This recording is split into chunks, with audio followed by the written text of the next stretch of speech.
அனைவருக்கும் வணக்கம். நான் ஜோதிடர் தமிழரசன் பேசுகிறேன். இந்த சேனல் ஃபஸ்ட் டைம் பார்க்குறவங்களா இருந்தீங்கன்னா சப்ஸ்கிரைப் பண்ணிக்கோங்க, பெல் பட்டனை கிளிக் பண்ணிக்கோங்க, ஆளுங்கிற ஆப்ஷன் இருக்கும், அதையும் செலக்ட் பண்ணிக்கோங்க. அப்போ தான் நாங்கள் போடுற பதிவுகள் எல்லாமே உங்களை வந்து சேரும். இன்றைக்கி நம்ம இந்த வீடியோவில் எதை பற்றி பார்க்க போகிறோன்னா நட்சத்திர பலன்களை பற்றி தான் நம்ம இந்த வீடியோவில் பார்க்க போகிறோம்.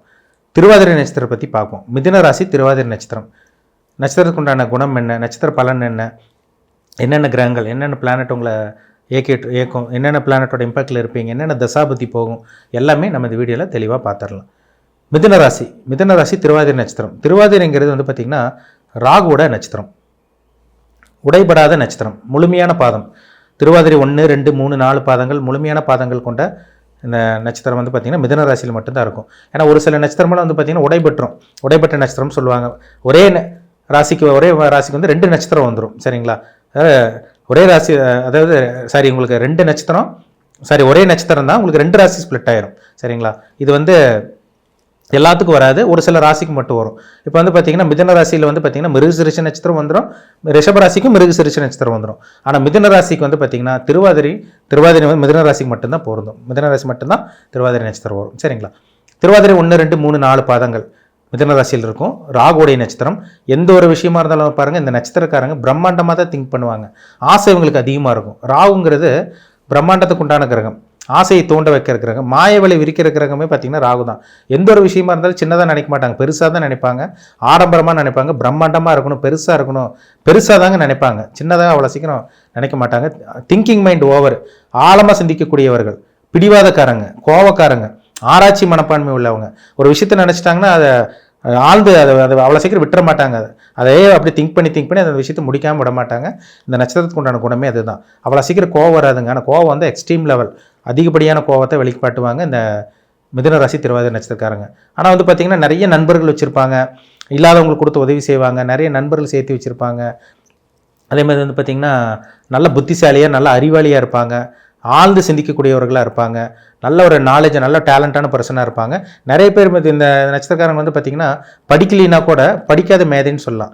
படித்தவங்களாம் பாருங்கள், நிறைய பேர் ஐடி ஃபீல்டில் இருக்கவங்க, ஐடி ஃபீல்டில் இருந்து அந்த நல்ல ஒரு ஆராய்ச்சி பண்ணுறவங்களாம் பாருங்கள், அந்த ஐடி ஃபீல்டு நல்லா சாதிக்கிறவங்களாம் பாருங்கள் இந்த நட்சத்திரக்காரங்களாக தான் இருப்பாங்க.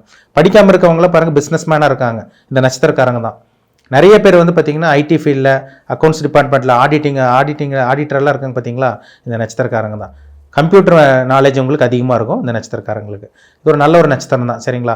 எந்த ஒரு விஷயமா இருந்தால் ஆழ்ந்து சிந்திக்கிறவங்க, ஆராய்ச்சி மனப்பான்மை உள்ளவங்க, ஒரு விஷயத்தை வந்து முடிக்காமல் விட மாட்டாங்க, அந்த அளவுக்கு ஒரு மைண்ட் செட் உள்ளவங்க தான் இந்த நட்சத்திரக்காரங்க. இது ஒரு நல்ல ஒரு நட்சத்திரம்னு சொல்லிடலாம். சரிங்களா? எதாக இருந்தாலும் சின்னதாக கிடையாது, பெருசாக தான் திங்க் பண்ணுவாங்க, பிரம்மாண்டமாக பெருசாக யோசிக்கிறவங்க தான் இந்த திருவாதிரை நட்சத்திரக்காரங்க. பிறக்கும்போது ராகு திசை உங்களுக்கு முடிஞ்சு 2வது வந்து பார்த்தீங்கன்னா குரு திசை நடக்கும். ஆரம்ப பகுதியில் பிறந்தீங்கன்னா 18 வருஷம் உங்களுக்கு ராகு திசை நடந்துடும். சரிங்களா? ராகு திசை முடிஞ்சு குரு திசையில் தான் ஒரு சில பேருக்கு நல்ல ஒரு வாழ்க்கை அமையுது. ஆனால் வந்து பார்த்தீங்கன்னா 15 20 வயசு வரைக்கும் ஒரு சில பேருக்கு வாழ்க்கை போராட்டமாக போயிடுது. எந்த ஒரு நல்ல விஷயம் உங்களுக்கு நடக்கிறது இல்லை, வாழ்க்கை ஒரு கேள்விக்குறியாக போயிடுது. சின்ன வயசுல அவங்க நினச்சபடி அவங்களால வாழ முடியாமல் கிட்டத்தட்ட ஒரு 20-25 வயசுக்கு மேலே தான் அவங்களோட வாழ்க்கையை தலைகீழ மாறுதுன்னு சொல்லலாம். ஏன்னா 2வது வரக்கூடிய குரு திசை தான் அவங்க வாழ்க்கையை மாற்றி அமைக்குது. 16 வருஷம் குரு திசை. இப்போ 18, ஒரு சில பேருக்கு 15 வயசுல முடிஞ்சிடும், ஒரு சில பேருக்கு 18 வயசு வரைக்குமே ராகு திசை நடக்கும்.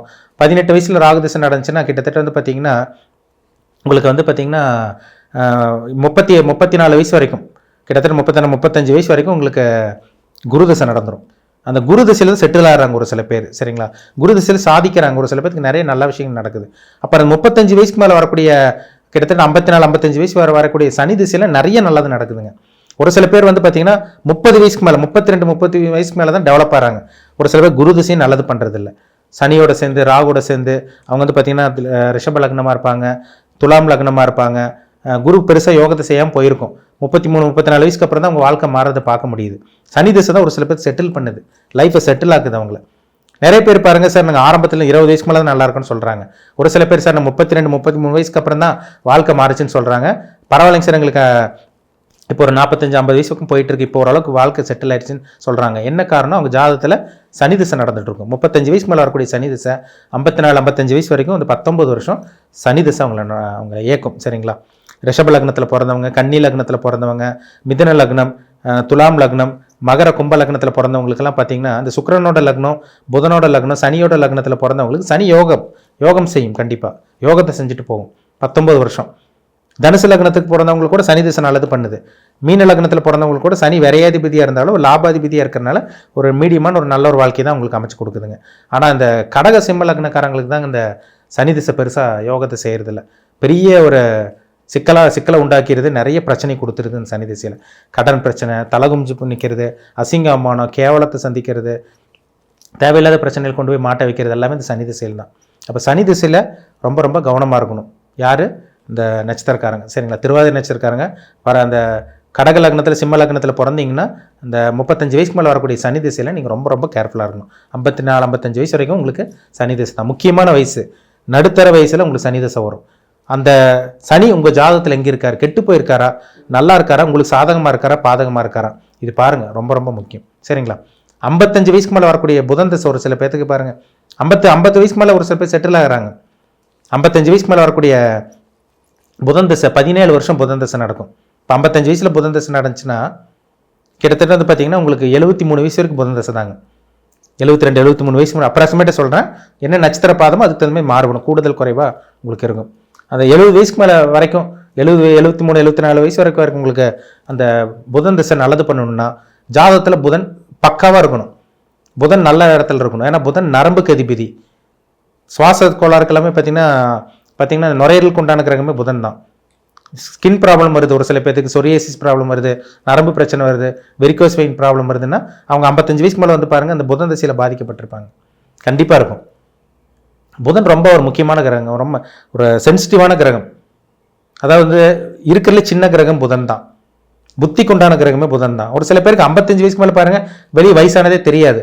பார்த்தீங்கன்னா அவங்க அந்த திருவாதிரை நட்சத்திரத்தில் பிறந்திருப்பாங்க, புதன் திசை அவங்களுக்கு நடந்துட்டு இருக்கும். பார்த்தீங்கன்னா 35-40 வயசு ஆள் மாதிரி தெரிவாங்க. என்ன காரணம்? ஜாதகத்தில் புதன் நல்லா ஸ்ட்ராங்காக வலுத்திருக்கும். புதன் நல்லா இருக்கிறவங்களுக்கு தான் இளமையான தோற்றத்தை கொடுக்கும். நரம்பு பிரச்சனை இருக்காது, தோல் பிரச்சனை இருக்காது, தோல் சார்ந்த பிரச்சனை எல்லாம் இல்லாமல் இருக்கும்.